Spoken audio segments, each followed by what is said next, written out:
Hi, welcome to HowtoDandD. My name is Fred Wheeler and today I want to talk about Dungeons and Dragons. But before I start, I had a discussion with my amoxil, my antibiotics, and after heavy discussions with the amoxil, the antibiotics instructed me that I was simply not capable of doing Dungeons and Dragons 5e rules. So I had to talk about something that really didn't matter quite so much. Therefore, I thought I would talk about the absolute worst Dungeons and Dragons classes that you can find in the game. And oh my gosh, it is a minefield. There are quite a few as it happens. And we're going to start off with what I have to say is one of the most ridiculous of them all, but it's there, and so therefore we will talk about it.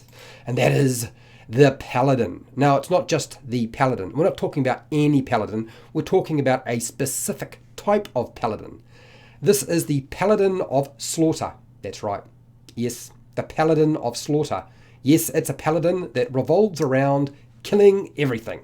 This is a 3rd edition class. It's really nonsense. It's a class revolved around killing everything. You are devoted to evil. It's quite absurd. It's absurd. How could you possibly have any friends? You can't adventure with a group that are going to be friends with you because you can't have friends that are good. All of your friends have to be chaotic evil. They have to be evil characters. They can't be good. It's not going to work. A holy knight of slaughter. Is this essentially a hero of death? It's quite a scary concept. The alignment that you are required to have, get it, is evil or neutral. You can't be anything else. It's got to be evil or neutral. This is really only going to work in a group full of murder hobos with an evil party. Otherwise, how could you possibly play this game?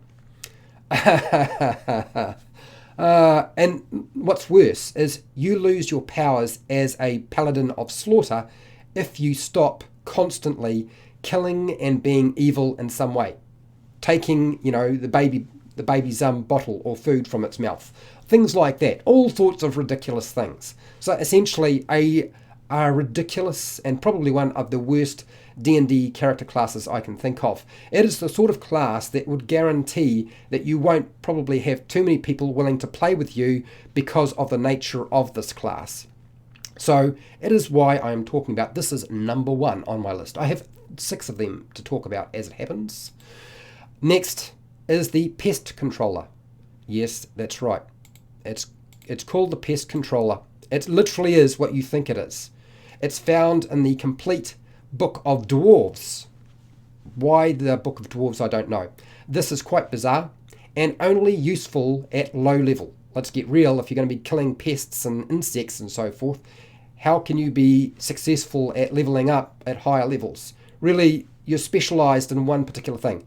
You're specialized in destroying small pests, creatures, animals, insects found underground or in dwarven strongholds.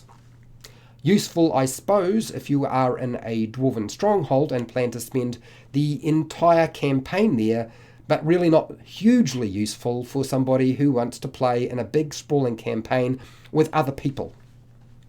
It's better as an NPC rather than as a playable character. So that means you get to take out rats, mice, roaches, spiders, and other insects.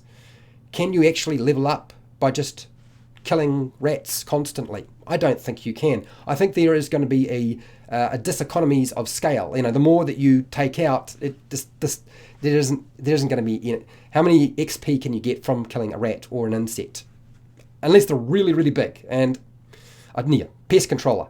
Remember, it's only for small pests, not for large ones, medium size, or anything else. So yes, not really it's ridiculous. It's stupid. Okay, next one, the clown. Yeah, that's right. This is from the City of Gold. Has some of the worst Dungeons and Dragons character classes in it. This is a combination of the bard and the thief or thieves, which is sort of like another form of rogue.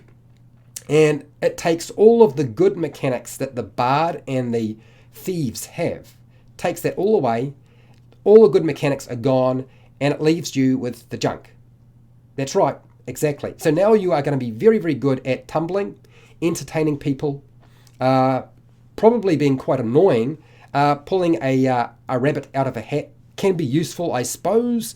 If you need to eat something, you can just cook it up once you've pulled it out of the hat, or you can use it as as a friend that you can sort of pet, and animal companion maybe. You can generate your own animal companion by pulling it out of your hat. But look, all of the good stuff is gone. So you're a fool to play something like this. This is not like playing the Joker from the Batman comic book. You're not playing that kind of character. Playing the Joker would be quite entertaining. It would probably not be conducive to a group of players, but far more useful to you than playing a clown. And has anybody actually realised that there's a clown from the Stephen King, the It book and TV movie, and the I believe the full-blown film that came out just recently? People have a thing about clowns nowadays. Nobody wants to be associated with a clown of any kind whatsoever. So not a particularly good class if you're playing Dungeons and Dragons. Now this one, I'm going to give it a little bit of leeway. This is number 4 on my list. This is the pacifist. Now, the image, first off, don't get upset. Now, the pacifist worked for Gandhi, but does it really work for Dungeons and Dragons? You essentially refuse to fight at all in a combat-based roleplay game. That's right. In a combat-based roleplay game, you refuse to fight ever. Did anyone use this advanced Dungeons and Dragons class? I have no idea. I suspect very, very few people, and anybody who did not have anybody who wanted to play with them after. How many player characters died as you watched them bleed out and perish, or fight some sort of terrible monster and get eaten? Do you still have any friends if you played with this pacifist character? That dragon, that monster, that terrible legendary creature, it's going to snack on your character. Goodbye to the pacifist. A ridiculous class. Not the most ridiculous class you could possibly have, because as we move forward, we will get it gets worse. It does. It gets much worse. This one really gets my goat. This is the labourer. That's right. You get to play a Dungeons and Dragons class called the labourer. So you have no money. You have no rare or useful skills that you can sell to somebody at a decent price. You have a poor social influence or status in the world, so everybody's going to look down on you. Wonderful. Really wanted that. You can build things that aren't really that exciting. No, you don't get to build magic items or weapons or armor. You're not a smithy. You just get to build stuff. You want to build a fence? Build a fence. You want to dig a hole? Dig a hole. Do you need to put in a well? You can put in a well. You want to build somebody's house? These are things that we do in real life. I don't want to do anything like this in the real world. So if I don't want to do it in the real world, why would I want to do it in a fantasy game when I'm trying to escape from all of that sort of stuff? Where I get paid menial amounts of money or gold, probably more like coppers, and then I get paid nothing, and in an adventuring group that revolves around swordplay, spells, magic, and doing cool stuff, you get to carry the cool classes bags around. You're now the bag man or bag woman, because there's not much else that you can do that you're any good at. This is not the last one, and it's certainly not the worst of the character classes that you can have in Dungeons and Dragons. These are from every version of the game, but some of the worst are definitely from Advanced Dungeons and Dragons. Last one. This doesn't make an awful lot of sense. I know the image says, what Fred? Ruby slippers? What are you going on? What have you... No. This is the fetishist. The fetishist. That's right, I said it.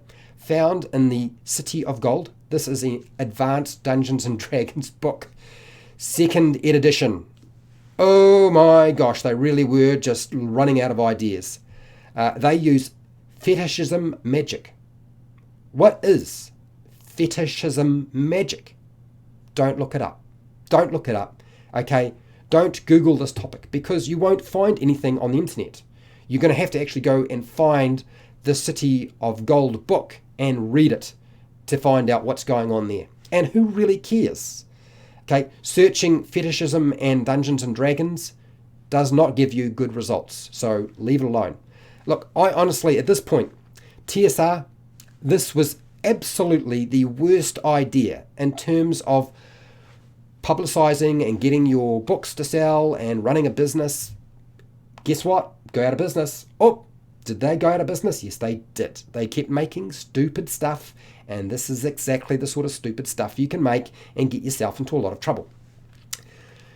There is a good reason why TSR went out of business, and some of these classes are by far some of the most ridiculous things I have ever come across in my entire life. I did not realize they existed until I talked to one of my friends about it, and they explained to me that yes, Fred, there are classes that are incredibly foolish, and this is definitely some of those that I have just talked about right now. So I am hoping that you enjoyed this, and if you did, make sure to share, like, subscribe, make sure to hit the bell button if you're on YouTube, and that will notify you when I'm live and when I publish new videos. If you're on Twitch TV, that's what the heart, follow me, absolutely, that will help you. Now, if you have any questions and feedback, please use the comment section, that's what it's there for. I have a Patreon page where you can help support my channel so that I keep doing videos like this. I also have affiliate links to the book depository and Amazon where you can also buy stuff online, and that helps me because I get a small commission from those sales and you pay nothing extra. And hey, till next time, keep rolling those 20s.